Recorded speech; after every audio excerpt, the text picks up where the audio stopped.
reflex that we're going to test now is the Moro reflex. I find this particular test is one of the most effective ones, and the exercise or movement that I'm about to show you is not only the test, but also one of the most effective ways to integrate the Moro reflex if it is retained.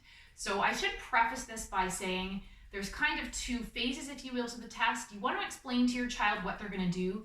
You do not want to overly coach them. So you're going to just explain to them they're going to do a starfish, they're going to bring their arms and legs out, and they're going to cross over.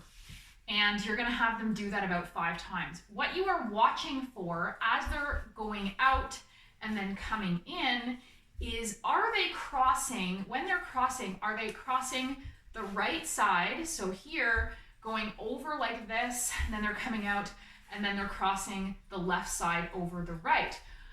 If they are not doing that, so if they are, when they're coming out, maybe they're crossing their right over their left, and then their left over their right, and then they're coming in, and then this time it's all mixed up, and now I have to think how to do it incorrectly, and then they're all mixed up, then that means it's retained. So what I suggest when testing it is, again, just tell the child, I want you to bring your arms out and legs out, cross them in, don't guide them too much what you expect them to do.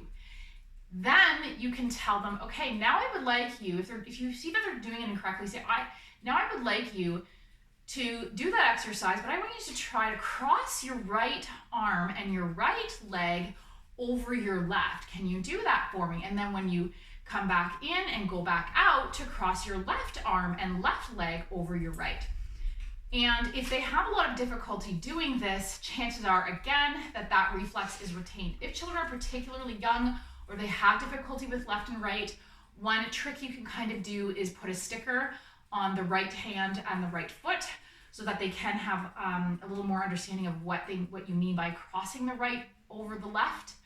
And then if you see that reflex is retained, then what you're going to do is you're going to have your child 10 times during that session. So basically they're going to be going out, crossing right over left, out again, crossing left over right, out again, right over left, and so on. So they're going to do that for a total of 10 times.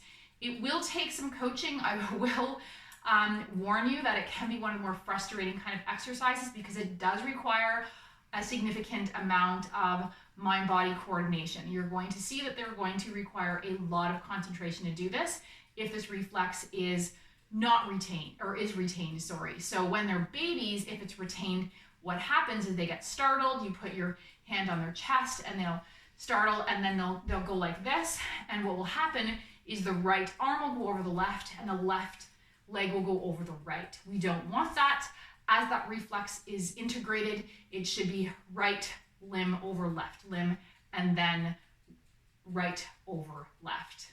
So you can look at the exercise cards to get a more specific description of exactly what to do, or you can message or email me if there are any questions or concerns.